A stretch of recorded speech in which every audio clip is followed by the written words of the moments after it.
Charley, what are the things that you've been working on with Tommy since the last game, the USC game, when he struggled quite a bit? Yeah, he did struggle a little bit, and some of that was just due to the big arena that we played in, and obviously the talented defense that we went against. So really what we did at the beginning was just get Tommy's confidence back, and went back to basics while we were back in South Bend, and did things that he felt comfortable with, and then we slowly but surely instilled the game plan as the week went on, and he's had really a good 12 days of practice so far. Miami's reputation is that they're not going to blitz a lot. They're going to get their pass rush with their defensive line.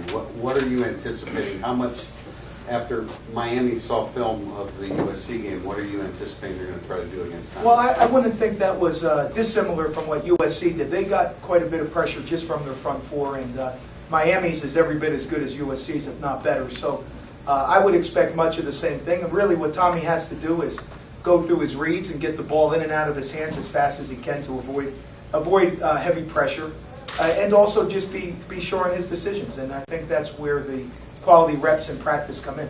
How does what's his personality like, and how does he react to the kind of adversity that he faces at USC? You know, I think he's really got the makeup of an outstanding quarterback. Never gets too high, never gets too low. After the USC game, he was jubilant over the win, but also disappointed in his performance.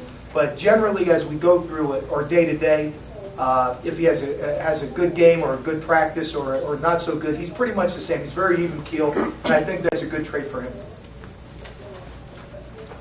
Charley, DK has said that Robert Hughes just started running more north-south, head down, and that's why he made strides late in the season. Is that something you saw? Was it? And Robert kind of said just clicked the camp. It wasn't like he said anything. What did you see?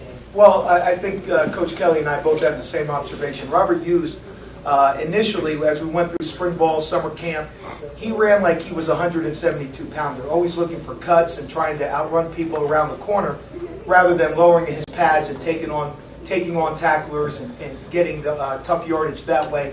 And really now is using his God-given skills and his natural strength and power. He's really starting to utilize that, break tackles, running guys over, and hopefully we'll see the same thing from him this game.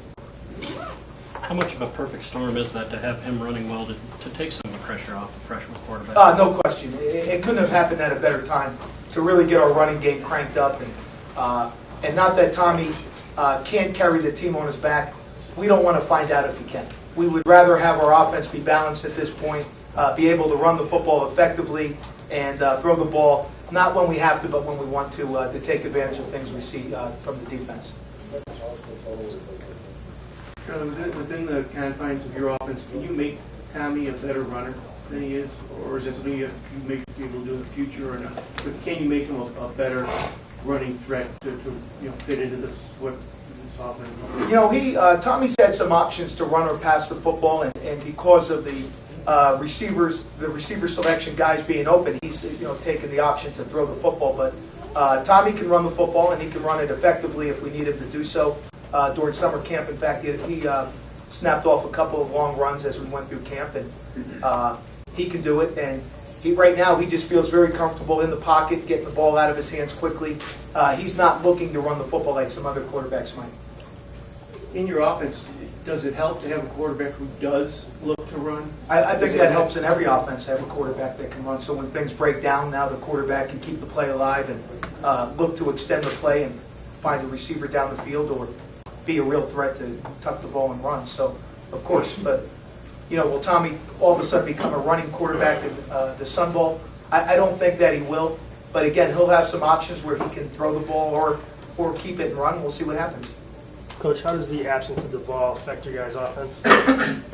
I don't think it affects us very much. The way that practice had been going, T.J. Jones was really was slated to be the getting back into his starting role anyway. So it's just everything just worked out smoothly. And as Coach Kelly and we all say often and always is next man in. So the next man in is T.J. and backed up by Ben Jackson.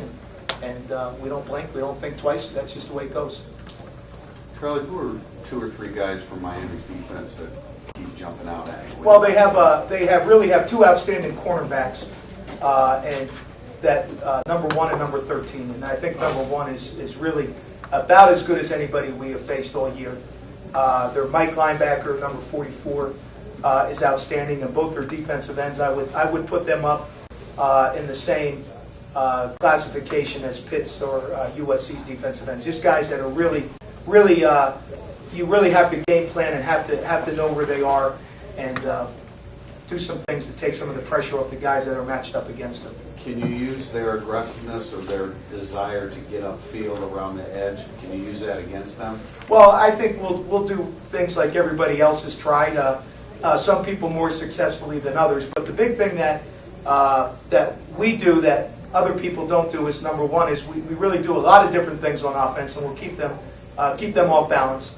And our ability to play fast and have shorter durations between plays, and it's worked for us in the past, is potentially getting those guys off the field to get a blow.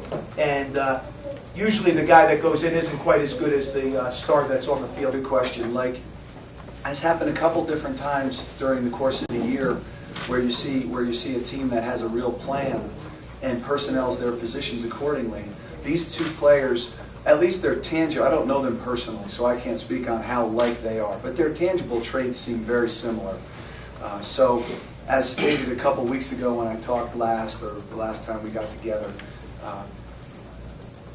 the plan is the same when either one comes in. They're athletic, they're fast, they have good arm strength, can make all the throws. They both really throw well on the move. They're very similar players. So, and we don't really have a clear picture on, and not that we're trying to dig and find out either, but we don't really have a clear picture on what his health is like. And frankly, I'm hopeful that he's okay. I mean, it's the icing on the cake for a young man to play in a bowl game as the crescendo to a season. I hope that he has the opportunity to do that. It would be upsetting if he didn't. Coach, from Miami, I'm just wondering, as far as Stephen Morris goes, he was supposed to redshirt originally, then Jacory got the bad concussion, and he came in, didn't even expect to play at all. What did you see looking at film that Morris did? How did he do this season, do you think? Well, I think they came in and represented what they're looking for from the quarterback position well. Again, he's got similar tangible traits to Jacory as it relates to how he throws, how he runs, how his body moves, how he operates and conducts the offense. So not much seemed to change when one went out and one came in, and then when Jacory came back. So I thought as a young guy he did an admirable job, and he's going to be a productive player there and have a wonderful career, I'm sure. So. Bob, how has Brian Smith improved as this season has gone on? What has he meant to your defense, particularly down the stretch when you were able to move him back inside when Carlo was hurt? Right, Brian has been positive every step of the way. That's a real credit to him, and perseverance, and his maturity. He was excited about a position change from 09 to 10. The change really suited him. He hadn't had a lot of training out there, but as it relates to his body type and how he moves, was a good fit. Didn't get upset when he was splitting time with Carey. Really, I just saw him as a starter the whole year. I know maybe it didn't at times come out that way, but it was 1A, 1B out there with him and Carey. And then for him to go inside when we needed him, a position that he had some training at for a few years, he just said, his energy didn't rise either. I mean, it's just, he's been steady Eddie the whole time, so it wasn't this big flush of energy and excitement and emotion. He's gotten better every day, worked his fundamentals. He's worked his conditioning, he's worked his strength and conditioning, so he's a bigger, faster, stronger player who studies the game, he studies tape, so he's smarter each new day. He's a little bit further along as it relates to being on top of the plays before they enter their point of entry. So he's just continued to develop, every step of the way. And when Carlo went down, who first suggested that he move back inside? Did he suggest it, or did you? No. We look at the personnel all the time. We meet as a defensive staff under the direction of Coach Kelly and personnel in the team per Coach Kelly's wants and interest, and then we move forward there. But it's a staff decision when we move players around. And another guy playing his last game in Notre Dame uniform, Darren Walls, what has he meant to your secondary and your cornerback core particularly? Darren is a benchmark for professionalism. He is someone that you can point to on any given day to say, this is how you come to work. This is how you come to meetings. This is how you look when you're on campus. This is how you conduct your business. I mean, he's clean cut. He looks good. He wears, nice clothes. He's dressed. I mean, I don't know whether he has the approach that any given day he's going to meet someone that might change his life, so he better be ready for it. But that's how he operates and conducts his business. I mean, he's going to be very successful in whatever he does, and hopefully he'll continue to play football because he's an excellent player. Coach, I have one more. Sure, yeah. Can you talk about the UM O-line and just any challenges that it presents? Yeah, the UMO line is a very big physical group, and they're athletic. It's a hard offensive line to do all the things that you would want to do. They're big, and it'd be easy to engulf a smaller player. So we have to be careful and creative with how we attack those players because they are very large-bodied guys. Number 77? Well, there's a handful of them, Right. And they're a physical group, and it's like that across the board. The Miami personnel is a personnel that can punish you. If there's any void in any area, no matter how small, that player who has the ball in his hand, and I say that player because it could be a list of half a dozen different guys that if they have that ball, they'll find that light and it'll be over. Thank you. Yeah, thank you. Safe travels. Bob, is your preparation for this game any more opponent-specific than in previous games this season?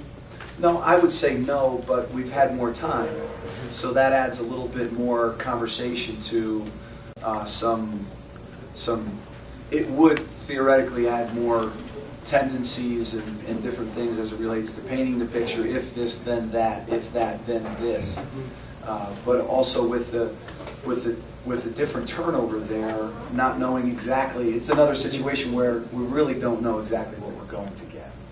So the conduct of the game, the conduct of the offense, it's under a different umbrella now. So, we're planning and preparing, but with an eye towards, hey, football's a fluid situation. We may have to adjust, and that won't ever change.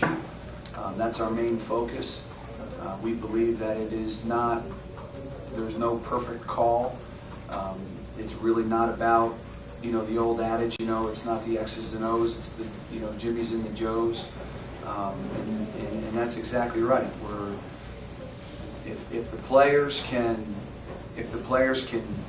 be and play more physical, and the players, whether they're blocking or block destructing, whether they can run with proper angles and vision, if they burn their eyes into their eye key progression, offense or defense, if they can do those things, it doesn't matter what Coach Kelly and Charley call or what any defensive coordinator calls. It'll be good. Is that a difference now than maybe the beginning of the year, just the aggressiveness they play with? And is that just something that they've developed there? Again, I pointed this out. I don't see some crescendo. I feel like early was production and performance.